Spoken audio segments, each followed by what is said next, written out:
Hello viewers, you're welcome. I want to solve this problem here, and I would like to solve it in two ways, right? So now at the end of the day, you now choose the best method.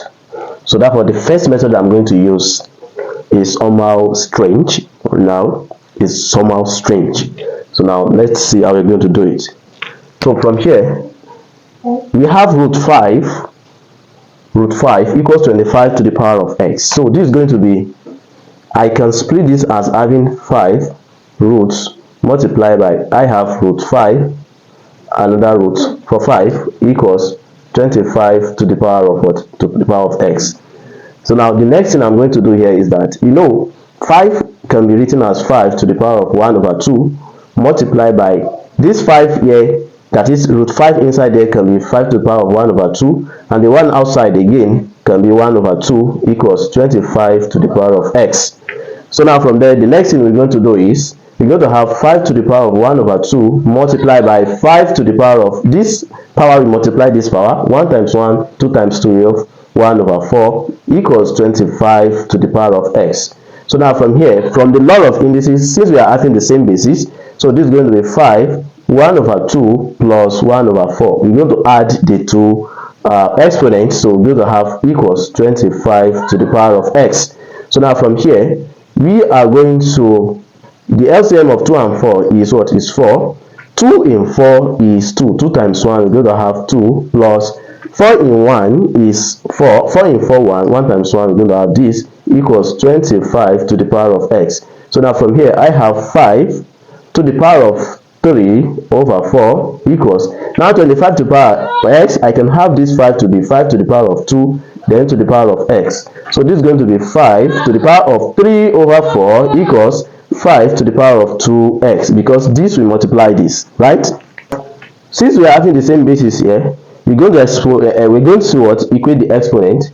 We have 2x equals 3 all over 4, right? So now we try to do cross multiplication.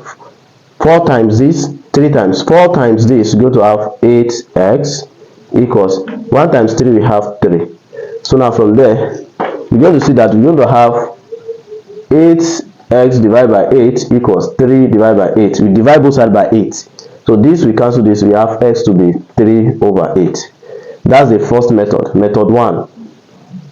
So now let's see how we can use the method 2. So now for the method 2, so we have this, root 5 equals 25 to the power of x. So that's what we have. So now from there, I will square the both sides. If I square the both sides like this, you can see that this square, we cancel this square root. We're going to have 5 root 5, right, equals 25. This power, we multiply the x, we're going to have 2x. Again, we square again. If I square again, this square will affect this, will be 5 squared.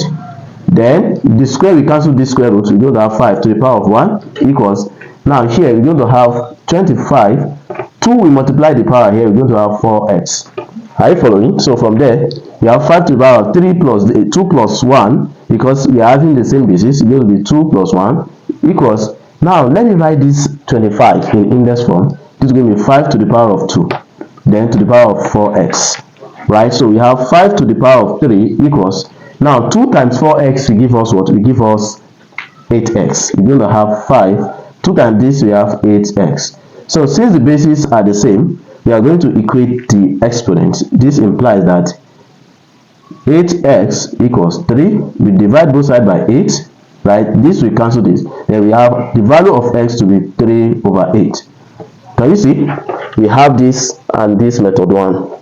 And we have what? We have the same results. So now, from this, which one do you think is beautiful, right? So now, please kindly share this to your colleagues so they can learn from it. If you have not followed, make sure you follow our Facebook page for more exciting videos. Thank you so much for watching. Bye bye.